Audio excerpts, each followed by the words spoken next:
Conversation on the collective. The studio lights hummed as Nia adjusted her headphones. She looked across the microphones at her guests, Jamal and Kevin. "Welcome to the show," Nia said, her voice warm and steady. "Today we're talking about something bigger than just a business. We're talking about the collective and the Black Infrastructure Trust. Jamal, why should someone choose to join?" Jamal leaned in, his expression serious but hopeful. "Because the system has failed to meet our needs," he began. "Actually, the system worked, just not for us." Kevin nodded, picking up the thread. "For generations, Nia, wealth has been extracted from Black communities and redistributed upward through policies that are legal, polished, and protected," he explained.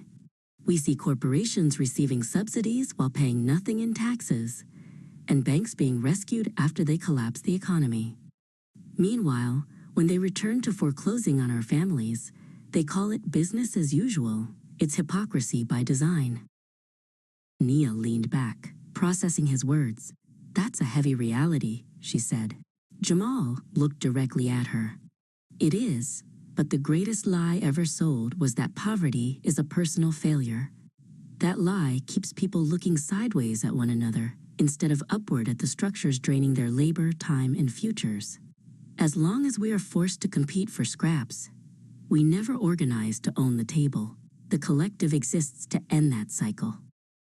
"So how do we move from competing for scraps to owning the table?" Nia asked. Kevin smiled.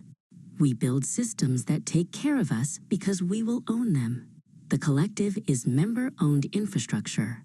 Where the broader capitalist economy extracts value from our communities, the collective retains and circulates it. This is the shift from emergency relief to long-term stability." Jamal chimed in to explain the scale. "The Black Infrastructure Trust, or BIT, is a national framework that makes this possible," he said. "The collective is how that framework lives locally, in our neighborhoods. We are replacing individual desperation with shared security. We are moving from temporary aid to permanent capacity." Nia looked at Kevin. "You mentioned dependence earlier. How does this change our relationship with outside institutions?" Kevin responded firmly. "We replace dependence with collective ownership. It's not about escaping poverty as if it were a stroke of bad luck. It is about making poverty unsustainable as a condition imposed on us. We aren't just users of these systems. We are the architects." "What does membership actually look like for a person on the street?"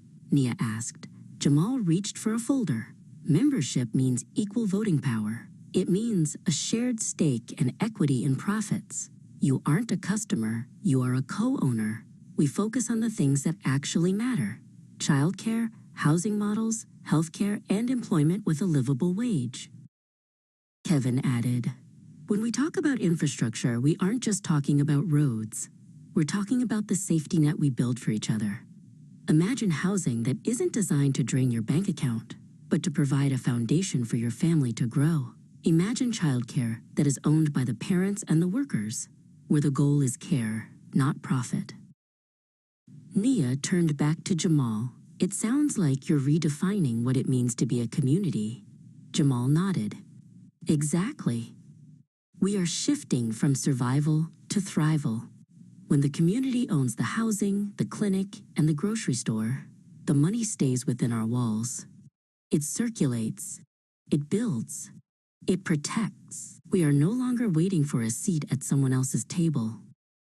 As the interview wrapped up, Nia addressed her audience: shared security, collective ownership, and a future we build ourselves. "Jamal, Kevin, thank you for showing us the way." Kevin looked into the camera. "The system didn't break. It worked exactly as planned. Now, it's time to build a system that works for us."